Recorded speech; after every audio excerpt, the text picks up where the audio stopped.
faithfully delivering value by interpreting great books worldwide. Hello, this is Sally here with the Book Talk. The book we're interpreting for you today is The Shallows. Subtitle: Are you a slave or a master of the internet? Have you ever felt it's getting harder to focus on one thing? It's tough to settle down and read for long.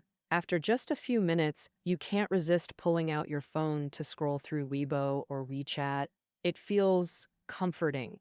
Or, when thinking about a problem, you're often interrupted by app notifications, unable to fully concentrate on solving it. How did this change happen? Why is it getting harder to concentrate? The author of this book, Nicholas Carr, believes that while we enjoy the vast information from the internet, it also alters our thinking patterns. It makes us lose focus, become more easily distracted, and unable to do deep reading or thinking. Carr graduated from Harvard University in the US. He's a renowned tech writer and innovation expert who was executive editor of Harvard Business Review and often writes for top publications like the New York Times and The Guardian. In this book, Carr draws on the famous view of communication master Marshall McLuhan. The medium is more important than the content. While we use media to convey information, the media itself also changes our thinking and society. For instance, the invention of writing and books shifted expression from emotional intuition to rational logic. And with the spread of TV and radio, thoughts and feelings among people became more unified, turning the world into a close-knit global village. Carr thinks this view also applies to the internet. He combines the latest neurobiology findings to analyze how media changes our brains and thinking. After publishing in 2010, this book hit the New York Times bestseller list and was a Pulitzer Prize finalist in 2011. Next, I'll break down the book's main content for you in two parts. Second, why can media change our thinking patterns? Second, how does the internet make us shallow? Let's start with the first part. Why can media change our way of thinking?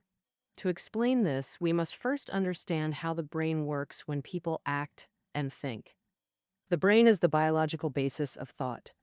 For a long time, neurobiologists believed only children's brains generate new nerve cells.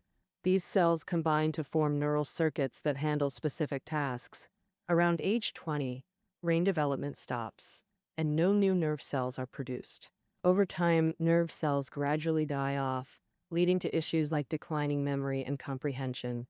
In the 1970s, with advances in brain science technology, neurobiologists began using brain scanners and detection devices to conduct experiments on animals and humans. To their surprise, they discovered the brain has strong neuroplasticity. New nerve cells constantly form, creating new neural circuits that reshape brain structure. In one experiment, researchers trained adult monkeys to use tongs to get food. Results focused precise tone. Results showed trained monkeys had significant growth in visual and motor cortex areas related to hand control. Scientists also found existing nerve cells aren't fixed. They adapt to handle different tasks as needed. For example, when someone goes blind unexpectedly, their visual cortex doesn't atrophy. It repurposes for auditory processing, explaining blind people's heightened hearing. If that person learns Braille, these cells redeploy again for tactile information processing. Beyond actions, thinking itself can alter brain structure. In the 1990s, a British team scanned London taxi drivers' brains. They found taxi drivers had much larger posterior hippocampi, a region crucial for spatial mapping. And drivers' hippocampi grew larger the longer they worked. Researchers believe navigating London's complex roads requires constant spatial recognition and route planning. This process builds new neural circuits that alter brain structure. Today's neuroscience. Biologists confirm neuroplastic brain changes happen constantly throughout life. Whenever we act or think, nerve cells activate in our brain. Repeated experiences strengthen connections between these cells, forming efficient neural circuits that speed up actions and thinking. Neuroplasticity is one of evolution's most important products.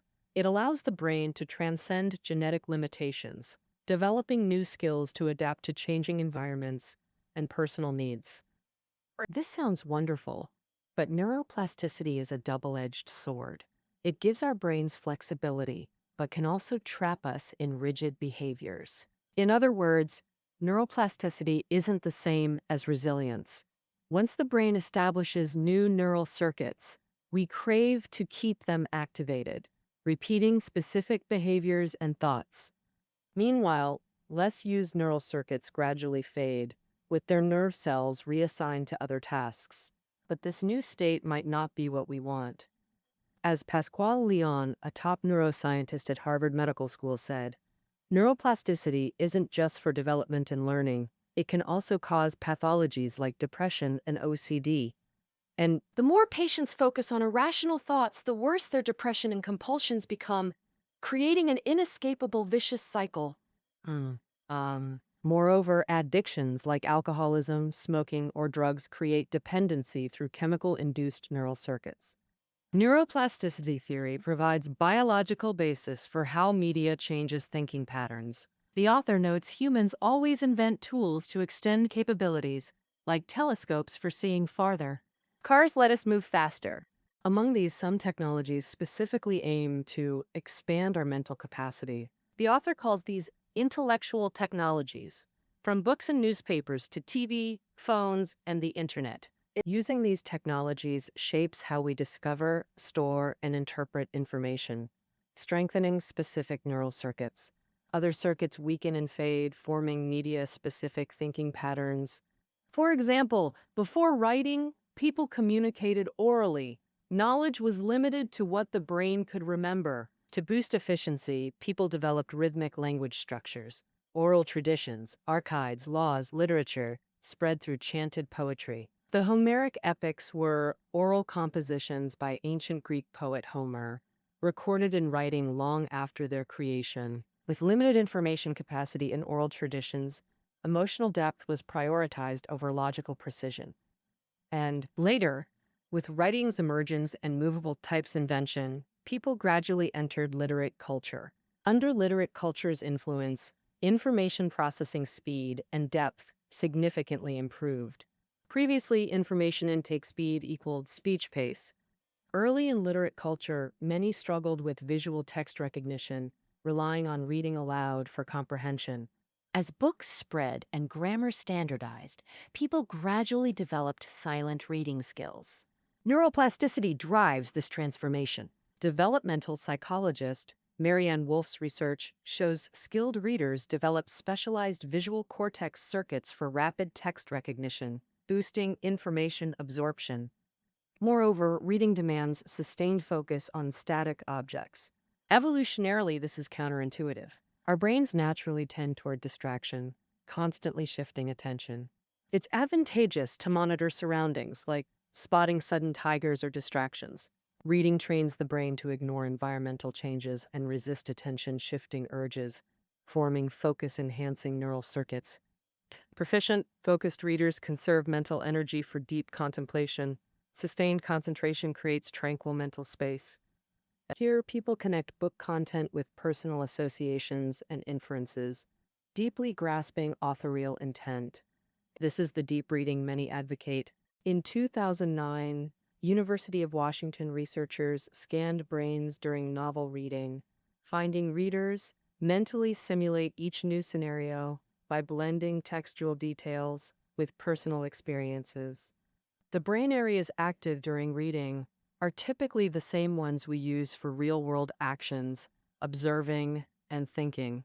So, when we're deep reading, it's not just about recognizing words, it's about fully engaging our brains in a meditative state to experience thoughts and emotions from the text, forming our own ideas through interaction. As readers deepen their thinking about text, it also raises the bar for writers. With recorded text, writers can, for the first time, review their work for overall coherence and clarify internal connections by cross-referencing. This gets rid of the repetitive fluff common in oral literature, pushing writers to constantly tweak sentences, adjust content, and make arguments clearer and more organized. This greatly boosts the logical tightness of the work. In turn, this asks more from readers, driving mutual improvement between writers and readers. Plus, with books spreading, writers' thoughts and experiences not only reach more people accurately, but also spark new ideas when compared with others, fueling the growth and spread of all kinds of thinking. So, under literate culture's growth, ideas that writers can express and readers can grasp become way more complex. Sophisticated English vocab, once just a few thousand words, has ballooned to millions with more books plus new terms for abstract ideas. People are getting used to books' coherent, step-by-step arguments, fostering a thinking style called linear thought. Linear thought is all about calm focus, letting you think logically and abstractly about things, deepening your understanding of yourself and the world. The author believes literate culture's linear thought is a major engine for human civilization. This thinking is both flexible and deep. It's the rational thought of the Enlightenment, the creativity of the Industrial Revolution, and the rebellious spirit of modernism. The five-man prayer. Okay, let's wrap up the first part. The brain has strong neural plasticity.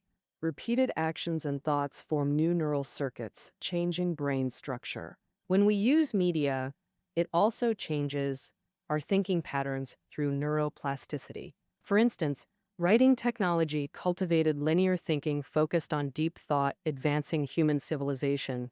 All right, we've covered writing technology's traits and its impact on thinking patterns.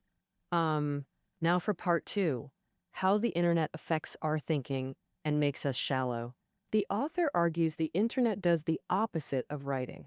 It erodes focus, replacing deep linear thinking with shallow fragmented thought.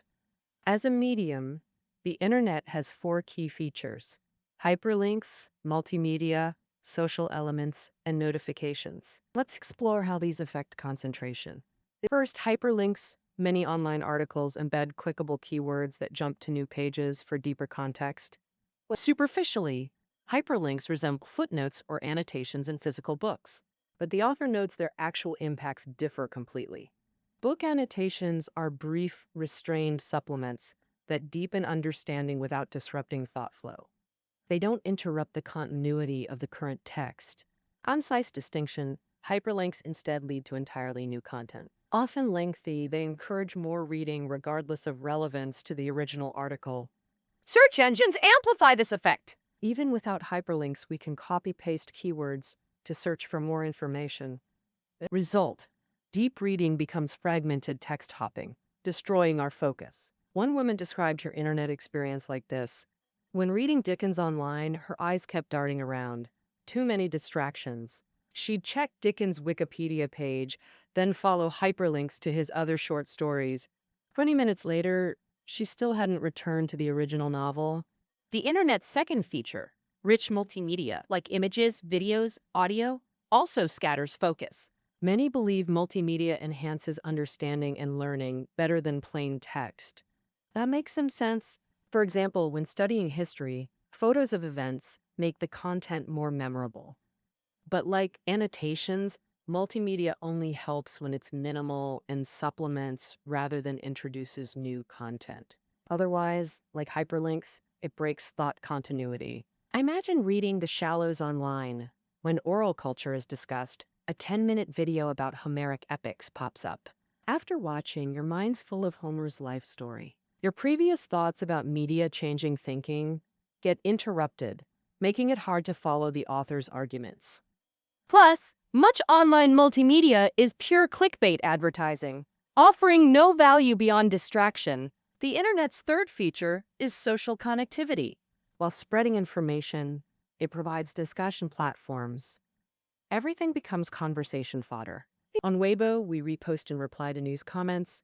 On video sites, we post bullet comments, sharing reactions. Modern reading context now offer public annotations, letting us see and reply to others' passage reactions. The author believes this socialization will deeply impact reading and writing.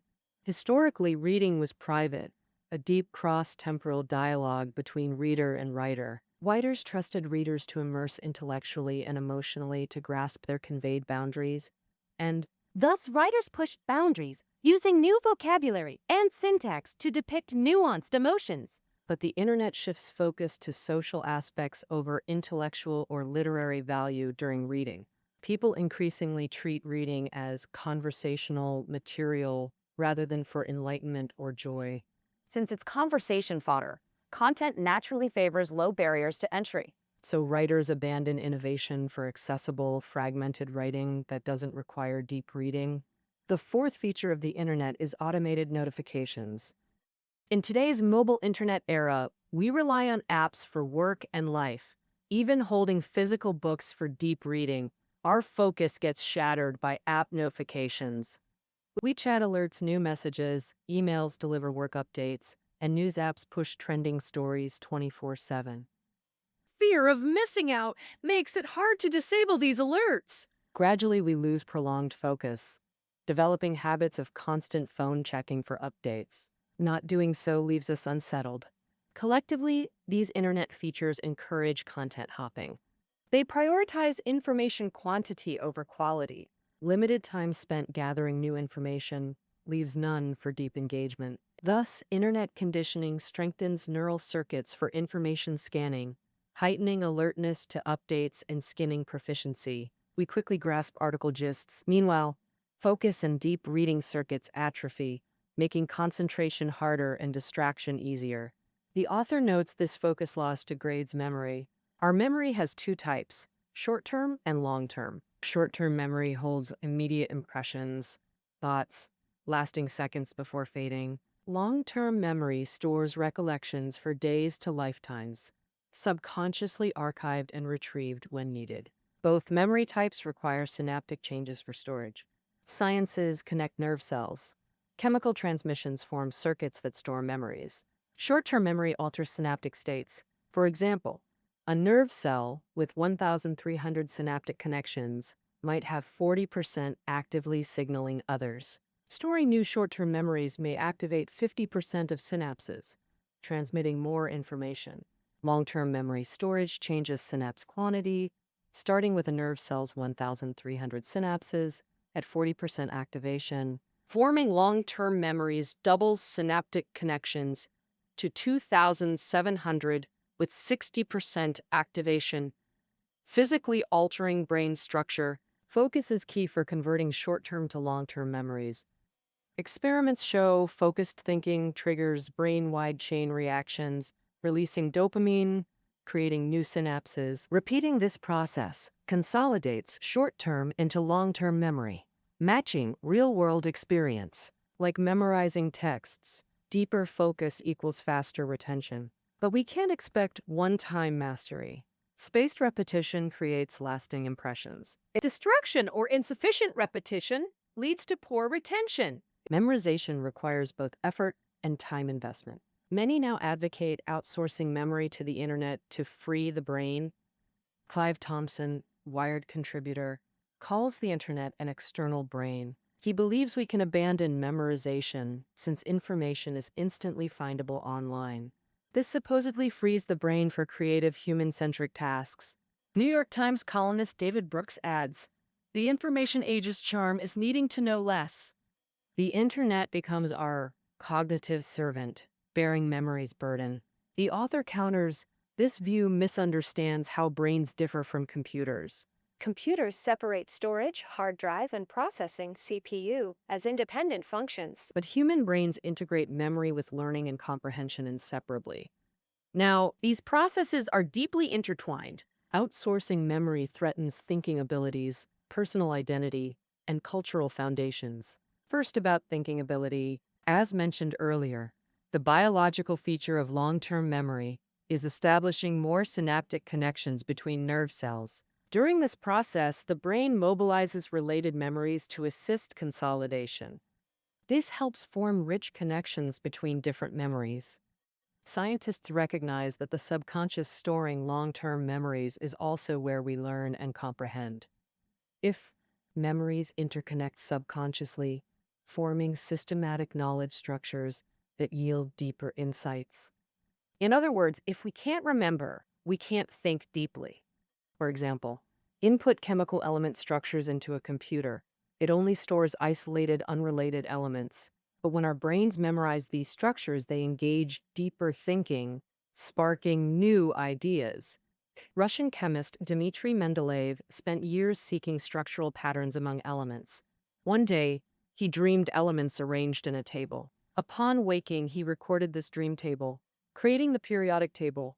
This sounds dramatic, but modern science explains such sudden inspiration. Our subconscious automatically processes problems and draws conclusions, but only if we're thoroughly familiar with all aspects, providing ample material for subconscious work. And if Mendeleev couldn't even remember element structures, how could his subconscious find patterns? Moreover, studies show internet information significantly impacts learning ability. Cornell University researchers split students. One group could surf the web during lectures. These students visited both course-related sites and unrelated shopping and video platforms. The other group had computers off during class. Post-lecture tests showed web surfing students had poor memory and comprehension, and deep thinking linked to memory is innovation's source. Jordan Grafman directs cognitive neuroscience at the National Institutes of Health. He believes internet-induced distraction damages problem-solving innovation. When we get used to jumping between multiple tasks, our thoughts become rash and shallow, relying too easily on conventional ideas and traditional methods. Many have experienced this feeling while solving math problems. If a problem's challenging and requires innovative thinking, we usually need sustained focus and longer contemplation to find a solution. With constant distraction, our minds go blank and we can't find any solution. The author further notes, memory isn't just learning's foundation, it's key to forming individual personality and social culture. Personality traits stem largely from past experiences, failures, pain, successes, joy, gratitude for others' help. These memories shape who we are. Similarly, every society has its collective memories. As Chinese people, our collective memories include Tang and Song poetry, the four great classical novels, wars defending our homeland, and recent rapid improvements in living standards. And one, shared understanding, an emotional resonance around these memories, bind people together, fostering uniquely Chinese social culture. If someone knows nothing of these collective memories, it's hard to feel cultural kinship with them. So, neither personality nor culture is just the sum of information. They encompass our thinking, understanding, deep emotions, and connections built between memories. Only when stored in our minds do they possess vivid vitality. Outsourcing memories to the internet, only searching when needed, yields superficial fragments, eroding individual uniqueness and cultural depth. In the author's words, outsource memory and civilization perishes. So far, we've seen how internet erodes focus, reducing memory, hindering thinking and affecting personality or cultural formation. Beyond that, losing focus also affects our moral sense and empathy. University of Southern California researchers scanned brains while subjects listened to physical mental pain descriptions, showing rapid response to physical pain. Hearing about physical and emotional pain immediately activates the brain's pain centers, but sympathy for mental suffering is much slower. Researchers believe the brain needs sufficient time for reflection to understand abstract feelings like others' psychological and moral states. The more distracted we are, the harder it is to experience subtle feelings like empathy and compassion, the most human traits. From this perspective, the internet's erosion of focus not only makes us shallower, but also colder. All right, to summarize part 2, the internet's hyperlinks, multimedia social features and notifications erode our focus, habituating us to fragmented thinking, which reduces memory. Memory is the foundation for learning and understanding, as well as the source of individual personality and social culture. Moreover, losing focus also makes us lack compassion. With that, we've pretty much covered the book, The Shallows. The author acknowledges that in this era, pursuing efficiency and speed, computers and the internet do bring convenience to life.